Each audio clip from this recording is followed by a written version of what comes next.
पुण्यातील एका परिसरामध्ये राहणारी एक 37 वर्षीय महिला होती आणि ती 37 वर्षीय महिला एका ऑफिसमध्ये कामाला होती। मग ऑफिसमध्ये कामाला असताना, ऑफिसला जात असताना, येत असताना त्या महिलेबरोबर एका पुरुषाची ओळख होते आणि ओळख झाल्यानंतर त्या दोघांची मैत्री देखील होते। पण मैत्री झाल्यानंतर तो जो पुरुष आहे त्या पुरुषाला ती 37 वर्षीय महिला मोठ्या प्रमाणात आवडू लागते आणि तो तिचा पाठलाग करू लागतो, तिच्या पाठीमागे लागतो आणि पाठीमागे लागल्यानंतर माझ्यासोबत लग्न कर असा तगादाच त्या महिलेला लावतो। पण मात्र महिलेला त्याच्यासोबत लग्न करायचं नव्हतं, कारण की तो महिलेला तेवढ्या मोठ्या प्रमाणात तो आवडत नव्हता। पण मात्र त्या पुरुषाला ती महिला मोठ्या प्रमाणात आवडत होती। मग आता ती महिला भाव देत नाहीये, त्याचं काही ऐकत नाहीये, म्हणून काय करावं काय नाही त्या पुरुषाला समजत नव्हतं। पण मात्र आता ती त्याला भेटल्याशिवाय तो थांबणार नाही असं देखील त्यानं ठरवलेलं होतं। मग त्यानं एक दिवस काय केलं, त्या महिलेला बोलला, तो फोन केला आणि सांगितलं, जर तू लग्नाला होकार दिला नाही तर मी फिनेल पेईन, तुझ्या ऑफिसमध्ये येईन आणि आत्महत्या करेल, माझा जीव देईल अशी थेट धमकी त्यानं त्या महिलेला दिली। मग आता आत्महत्या करण्याची धमकी दिल्यानंतर ती महिला सुद्धा त्याच्याकडे उत्तेजित झाली, म्हणजे आकर्षित झाली आणि तिला सुद्धा भावनिक होऊन तिला वाटलं जाऊ दे बाबा, आपल्यामुळं कशाला कोणाचा जीव द्यायचा आहे, म्हणून ती महिला त्याला घाबरली आणि तिनं त्याला होकार दिला आणि ती त्याच्यासोबत गेली। त्याच्यासोबत बोलायला गेल्यानंतर तो तिला सरळ एका ठिकाणी लॉजवर घेऊन गेला आणि लॉजवर घेऊन गेल्यानंतर रूमचं दार लावलं आणि घडलं एक धक्कादायक प्रकरण, धक्कादायक घटना। नेमकं काय आहे संपूर्ण प्रकरण, कुठं घडली आहे घटना, हे आपलं अगदी सविस्तरपणे बघायचं। पण जर तुम्ही अजूनही आपलं चॅनल सबस्क्राईब केलं नसेल तर लगेचच सबस्क्राईब करून घ्या आणि बाजूला असणाऱ्या बेल नोटिफिकेशनला सुद्धा ऑन करायला विसरू नका।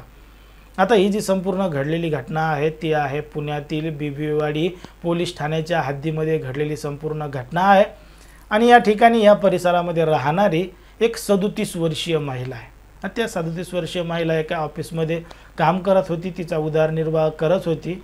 मग ऑफिसला जात असताना येत असताना तिची ओळख एका 40 वर्षीय पुरुषाबरोबर झाली होती। मग आता ओळख झाली, ओळखीचं रूपांतर मैत्रीमध्ये झालं।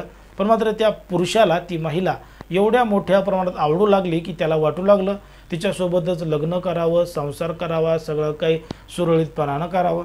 पण मात्र त्या महिलेला त्याचा विरोध होता, त्या महिलेला तो पुरुष आवडत नव्हता। मग यानं काय केलं, तिच्या मागं तगादाच लावला। ती जिकडं जाईन तिकडं, ती जेव्हा येईन तेव्हा तिला फोन कर, हे कर, भेट कर आणि तिला तगादाच लावला। मागच्या 2-3 महिन्यापासून हा प्रकार मोठ्या प्रमाणात वाढत होता, परंतु तरीसुद्धा त्या महिलेनं त्याच्याकडं लक्ष दिलं नाही।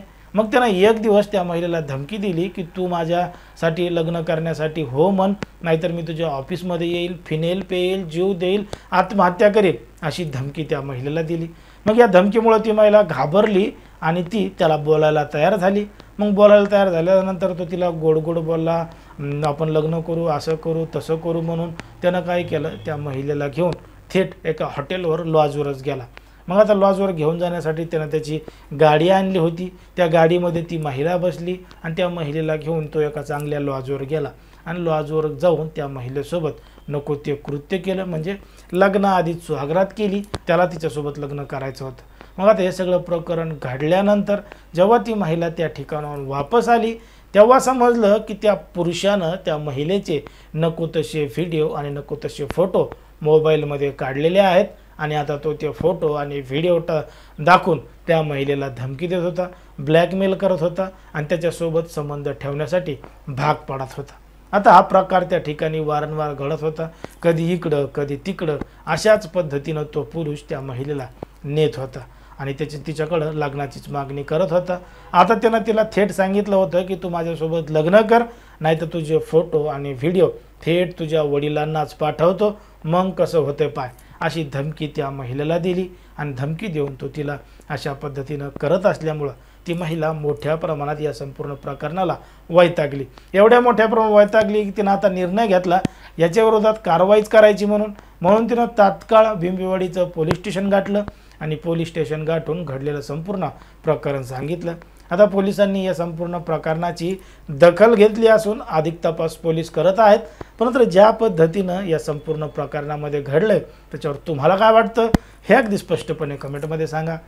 कारण की कोणाच्याही भावना दुखवणं, कोणाचंही मन दुखवणं हा आपला उद्देश नाही. समाजामध्ये जे घडतंय तेच सांगण्याचं काम आपण या ठिकाणी करत असतो.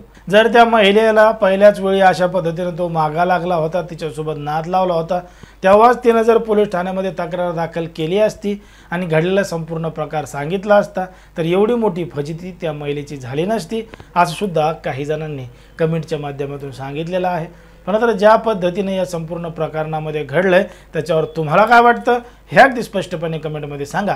कारण की कोणाच्याही भावना दुखावणं, कोणाचंही मन दुखावणं हा आपला उद्देश नाही. समाजामध्ये जे घडतंय तेच सांगण्याचं काम आपण या ठिकाणी करत असतो.